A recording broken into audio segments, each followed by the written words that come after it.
मैं डॉक्टर प्रकाश हिंदुस्तानी साहब का स्वागत करूंगा। मैं अमिताभ जी के पास पहले जाता हूं। प्रदीप सर, आपसे लास्ट में सबको सुनने के बाद आप वर्डिक्ट वो दीजिएगा, एक अपनी टिप्पणी कीजिएगा। अमिताभ सर, ये जो हम देख या पा रहे हैं, जैसे जैसे हमारा अपना आधा ग्लास भरा आधा ग्लास खाली, ऐसा कुछ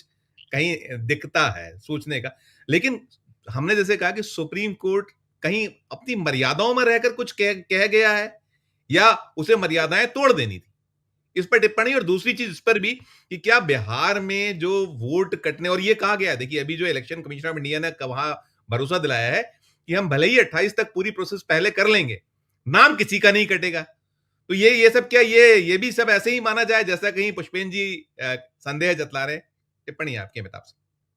बहुत शुक्रिया संदीप। देखिए, पुष्पेंद्र जी ने जो संदेह जताया और जो हेमंत जी ने अपनी शुरुआती टिप्पणी में बात कही, वो बिल्कुल अपनी जगह बहुत वाजिब बात है। और यकीनन आप जब इस तरह के मसले पर सुप्रीम कोर्ट में जाते हैं विपक्ष की तरफ से, या जो एडीआर जैसी संस्थाएं जाती हैं, तो वो ये मान करके जाती हैं कि चूंकि आप यहाँ डिसइनफ्रेंचाइज करने वाले मुद्दे पर जा रहे हैं, आप मतदाताओं से उनके वोट का अधिकार छीने जा रहे हैं, जो कि एक बुनियादी संवैधानिक अधिकार है, उस तरह का खतरा हमको दिख रहा है। तो जब हम ऐसी उम्मीद लेकर के सुप्रीम कोर्ट के पास जाते हैं, तो हम ये उम्मीद करते हैं कि सुप्रीम कोर्ट जो है कुछ एक कड़ा जो है वो रुख दिखाते हुए वो कुछ आदेश पारित करेगा। आदेश पारित नहीं का सुप्रीम कोर्ट का जो ऑर्डर आया, उसमें उन्होंने बड़ी चालाकी से यह बात कही कि सब पिटिशनर्स ने तो चूंकि स्टे मांगा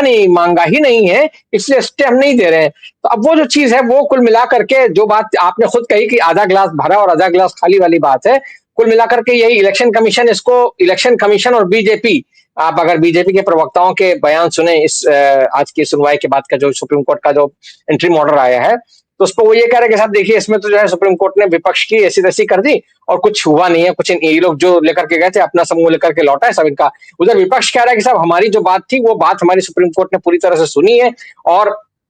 ये कहा है कि भाई आप आधार को शामिल करिए, एपिक कार्ड को शामिल करिए और राशन कार्ड को शामिल करिए। ये सारा सुझाव दिया है। तो और जैसा कि आपने अपनी टिप्पणी में भी बताया शुरुआत में कि इलेक्शन कमीशन ने अभी बाद में इस तरह की बात कही कि साहब आधार कार्ड तो उसमें शामिल ऑलरेडी है, जो की बात कही जा रही। तो कहीं ना कहीं ये भी है कि हाँ, इलेक्शन कमीशन और जो योगेंद्र यादव की आपने बाइट सुनवाई, वो बहुत इंपॉर्टेंट बाइट है। मुझे लगता है वो एक इंपॉर्टेंट ऑब्जर्वेशन है, वो एक कमेंट है, क्योंकि उन्होंने ये बात कही कि साहब कहीं ना कहीं चुनाव आयोग के ऊपर एक तरीके से दबाव बनाने, नकेल कसने का काम सुप्रीम कोर्ट ने आज अपने ऑब्जर्वेशंस के जरिए किया है। तो वो जो है वो कहीं ना कहीं वो दबाव काम है। और उससे पहले जो हमने कल देखा बिहार में, जो बिहार बंद का एक असर देखा, तो जो जमीन पर उतर करके विपक्ष ने अपनी ताकत दिखाई, जनता ने जो अपना एक मंतव्य प्रकट किया, कहीं ना कहीं उसका असर जो बिहार की जो सरकार है, जो वहाँ जो पार्टीज हैं, जो एनडीए गठबंधन है, और जो चुनाव आयोग का जो पूरा अमला है, वो जिस तरह से काम कर रहा है, उसके ऊपर भी इन चीजों का असर निश्चित तौर पर पड़ रहा है। वो उसको ये दिख रहा है कि अगर कहीं कुछ इस तरह की बात होती है, तो वो जो महाराष्ट्र को लेकर के राहुल गांधी ने कल जो बात कही कि साहब महाराष्ट्र का चुनाव चोरी किया गया और हम बिहार का चुनाव चोरी नहीं होने देंगे, और बिहार की जनता से उन्होंने आह्वान किया कि हमें मालूम है कि आप लोग नहीं करने देंगे इस तरह की बात। तो वो इस तरह का एक मतलब जन दबाव जिसको हम कह सकते हैं, वो जो है वो कहीं ना कहीं इलेक्शन कमीशन के बैक ऑफ माइंड में काम कर रहा है। इसीलिए आपने जो बात कही ना कि बाद में उन्होंने आज बाद में बताया कि हाँ भाई आधार कार्ड तो उसमें ऑलरेडी शामिल है, यानी कि सुप्रीम कोर्ट के कहने के बाद उनका ये एक स्टेटमेंट आया है। तो ये कहीं ना कहीं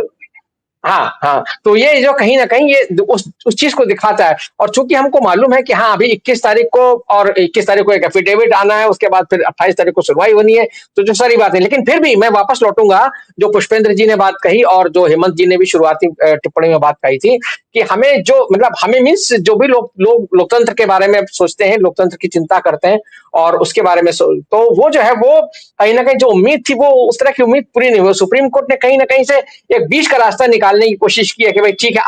आज शुरुआती बहस में जो है देख लिया था। और जैसा कि आपने खुद भी कहा कि इलेक्शन कमीशन चूंकि एक संवैधानिक संस्था है, तो संवैधानिक संस्था की मर्यादा को ध्यान में रखते हुए सुप्रीम कोर्ट ने अपनी मर्यादा में रहते हुए वो बात कही। जो आपने मर्यादा का इस्तेमाल किया था, वो तो मर्यादा का मामला आ गया। ये नहीं हुआ कि भाई कोई कड़ी टिप्पणी, हालांकि हम उम्मीद कर रहे थे, उम्मीद तो ये की जानी बहुत स्वाभाविक बात थी कि हम ये उम्मीद करते कि हाँ भाई आज जो है सुप्रीम कोर्ट कहेगा कि भाई ये जो चूंकि सुप्रीम कोर्ट ने खुद टाइमलाइन का सवाल उठाया, टाइमिंग का सवाल उठाया, प्रोसेस का सवाल उठाया, बहुत सारी बातें कही। नागरिकता के मुद्दे पर एक तरीके से उन्होंने उसको फटकार भी लगाई कि तुम्हारा काम नहीं है, ये गृह मंत्रालय का काम है। तो ये जो चीजें हैं, ये जो बातें हैं, ये सारी बातें हैं, ये जो है ये कहीं ना कहीं जो है बीच का एक रास्ता निकाल करके सुप्रीम कोर्ट ने आज दोनों के लिए रास्ता छोड़ दिया कि भाई वो इलेक्शन कमीशन कह दे कि हमारा आधा ग्लास भरा हुआ है और विपक्ष कहे कि आधा ग्लास खाली है, दोनों सारा मामला, और दोनों जो है कहीं ना कहीं कुछ लेकर के लौटे, कुछ दोनों को लगे कि हमारे हाथ में कुछ कुछ तो ऐसा आ गया है जिसके सहारे अभी हम आगे अपना मामला खींच सकते हैं। तो ये आज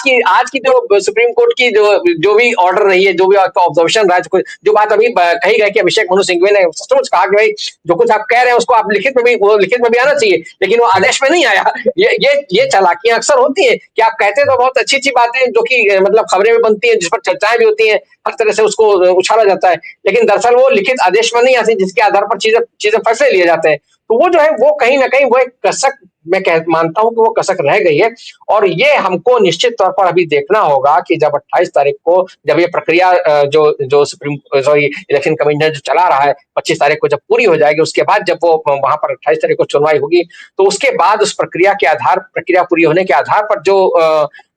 मतलब वहां पर सुनवाई होगी, उसमें जो दलीलें पेश की जाएंगी, उम्मीद है कि उस समय तक ये जो चीजें आ रही हैं, इलेक्शन कमीशन अगर सही, देखिए बात यह है कि किसी भी पार्टी ने और किसी भी संस्था ने चुनाव आयोग के इस अधिकार को तो चुनौती दी नहीं कि उसको मतदाता सूचियों के पुनरीक्षण का अधिकार है, वो तो है, उसका काम है वोटर लिस्ट को रिवाइज करना, लेकिन जो तरीका आप अपना रहे हो, जो इंटेंट की बात सबसे बड़ी बात थी, जो आपका मोटिव था, मोटिव पर सवाल, टाइमिंग ऑब्वियसली टाइमिंग भी मोटिव से जुड़ी हुई थी, तो वो जो मोटिव था आपका, उस मोटिव को लेकर के सवाल है, और वो मोटिव अगर मतलब कहना चाहिए कि चेक हो जाता है, अगर वो मोटिव जो है वो उस पर अंकुश लग जाता है, तो निश्चित तौर पर इसमें कोई समस्या नहीं होनी चाहिए। हालांकि ये बात भी है कि अब तो ये कहा जा रहा है कि साहब ये मतलब महाराष्ट्र में भी होगा, और आगे फिर ये अभी देखिए पश्चिम बंगाल में होगा, और उसके बाद फिर केरल में होगा, तो कहीं ना कहीं ये चीज ऐसी है कि इसको आप जो कि विपक्ष के तमाम लोग कह रहे हैं, जिसको ओवैसी साहब जैसे लोगों ने कहा कि भाई ये सीए एनआरसी के बाद जो है एक तरीके से नया सिटीजन रजिस्टर बनाने की तैयारी हो रही है, तो वो कहीं ना कहीं ये सारे संदेह भी जिंदा है, ये सारे संदेह जिंदा है, इनमें कहीं कोई चीज ऐसी नहीं है जिसको हम किसी को भी गैर वाजिब नहीं मान सकते, सारे संदेह अपनी जगह सही, क्योंकि जिस तरह से सरकार और उस सरकार के समर्थन में जिस तरह से सारी संस्थाएं पिछले 10-11 साल से काम कर रही हैं, उसमें हमने देखा है कि किस तरह से चीजों को जो है उल्टा पलटा जाता है। महाराष्ट्र का नतीजा हमारे सामने है, और वो खुद उसको जो है क्या कहते हैं, विपक्ष कांग्रेस पार्टी खासतौर से राहुल गांधी लगातार ये बात कह रहे हैं कि हाँ हमने थोड़ा देर से रिएक्ट किया, लेकिन ये कि उसका नतीजा क्या हुआ हमने देखा, तो वो जो है वो कहीं ना कहीं सबके दिमाग में है, और विपक्ष जो है चाहता है कि बिहार में, क्योंकि बिहार की स्थिति हेमंत जी यहाँ बैठे हैं वो हमसे बेहतर जानते हैं, लेकिन बिहार में जो इस समय स्थिति है, जो एनडीए गठबंधन है वो बहुत नाजुक हालत में है, और जो जनता में बहुत खराब हालत है, जनता के अंदर भयंकर रोष है, और जिस तरह से वहाँ क्राइम का हालात हम लगातार देख रहे हैं, जिस तरीके से चीजें हो रही हैं, तो सारी मुफ्त की योजनाओं के बावजूद सब कुछ सारे जो आप कर रहे हो उसके बावजूद है, उसको ऐसा लगता है कि कोई कार्ड चल नहीं रहा है, इसलिए ये कार्ड चलाने की कोई चल, एग्जैक्टली बिल्कुल सही कहा आपने।